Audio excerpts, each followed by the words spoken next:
A mushroom is a fungal growth that typically takes the form of a domed cap on a stalk with gills on the underside of the cap.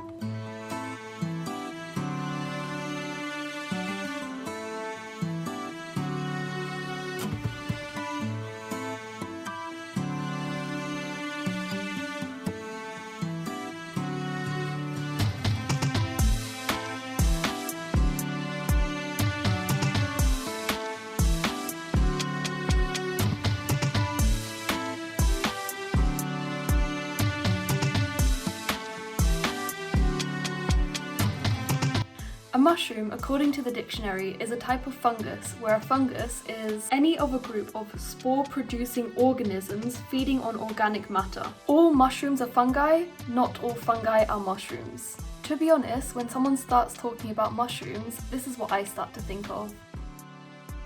I decided to ask my friends what they thought. To my surprise, some people don't think about Minecraft when they talk about mushrooms, but rather food. You know, fried mushrooms as a tasty addition to a meal, but so far that didn't change my thought process at all.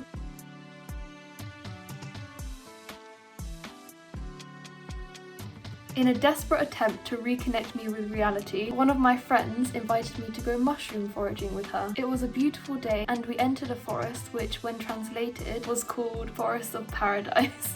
And in this quiet and peaceful yet surreal rendition of paradise, I found myself surrounded by mushrooms of every colour, shape and size.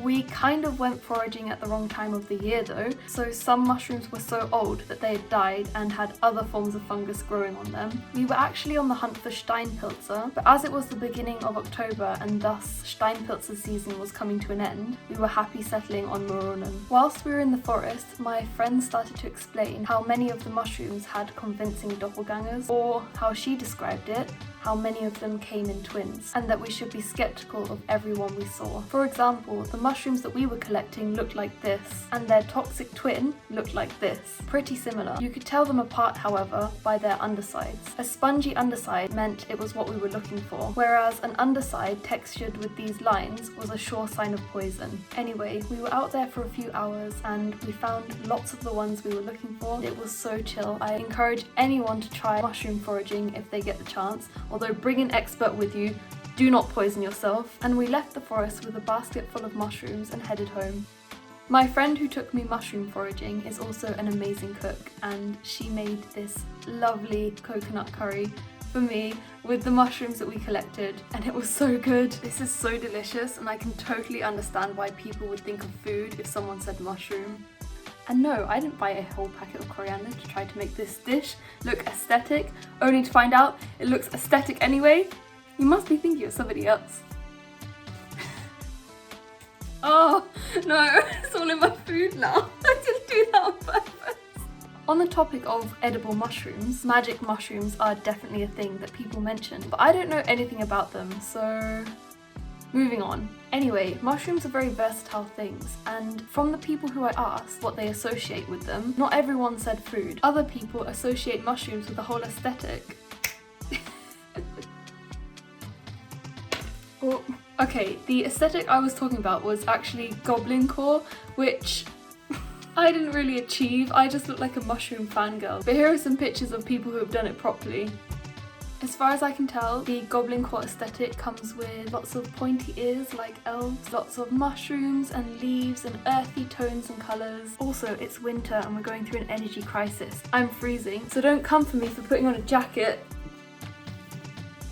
There are some people though who take mushrooms more seriously. For them, mushrooms are much more than just a food option, more than an aesthetic, and definitely more than Minecraft. For example, did you know that researchers are working on using the root-like structures of some mushrooms to make a more eco-friendly version of leather? The general gist is that some mushrooms are grown and their roots, otherwise known as mycelium, are harvested. This mycelium, which resembles a kind of foam kind of texture, is then compressed to mimic leather. There are some real advantages to this new fabric. For example, mycelium can be grown and harvested in less than 2 weeks, which is significantly less time than it takes to raise a whole cow. And you need a whole cow to have a cowhide to make leather. Building off this, mycelium requires considerably less water than it does to raise a whole cow. This new type of leather would be vegan friendly, and since since mushrooms can be grown on shelves, it allows for vertical farming, which saves a vast amount of space. Another advantage of growing these mushrooms is that they can be fed using waste products from other industries, like sawdust. But you might be thinking, well, if mushroom leather is so superior to regular leather, then why am I not seeing it on the shelves? And the answer to that is, well, maybe you will in the coming years. There are already some very influential brands which believe in the future of mushroom fabrics. For example, Adidas has worked together with Milo, a mycelium leather developing company, to create a shoe called the Stan Smiths and continue to work with them. Milo has also worked with Stella McCartney to create this modern outfit, which was then swiftly followed by another collaboration in which they produced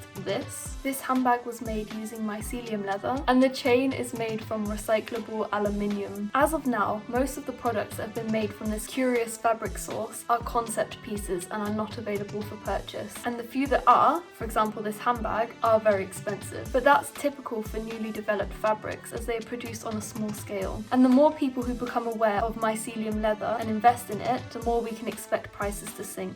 What? Was making shoes out of mushrooms not wacky enough for you? Well, did you know that other researchers are using mycelium to make bricks?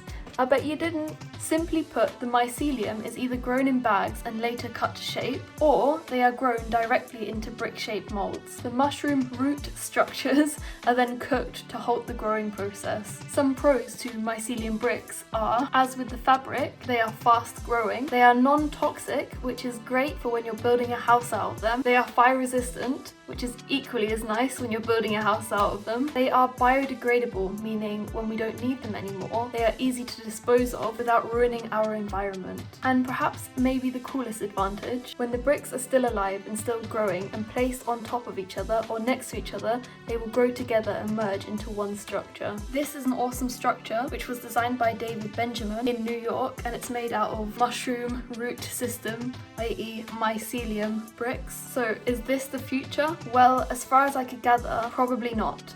At least not yet. Mycelium blocks behave very similarly to untreated softwood, meaning that when they are outside exposed to the elements, they decay and mold very, very quickly.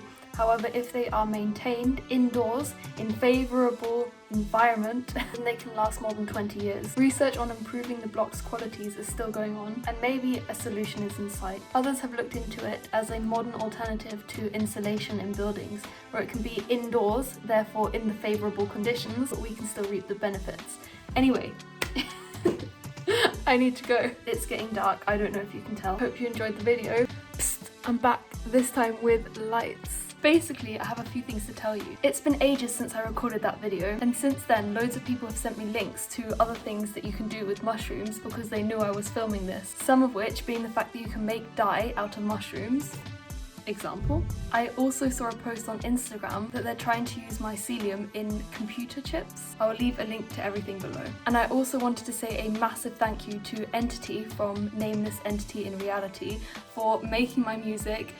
They also make their own music, not just background music for my videos, and their music is awesome. You should definitely check them out on Spotify or YouTube or wherever you want. They have everything.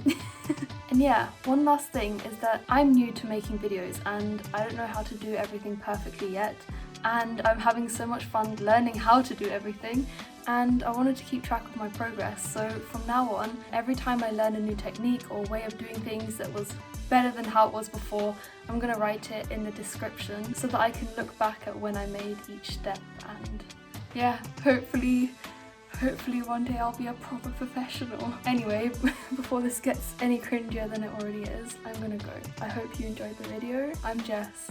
Bye!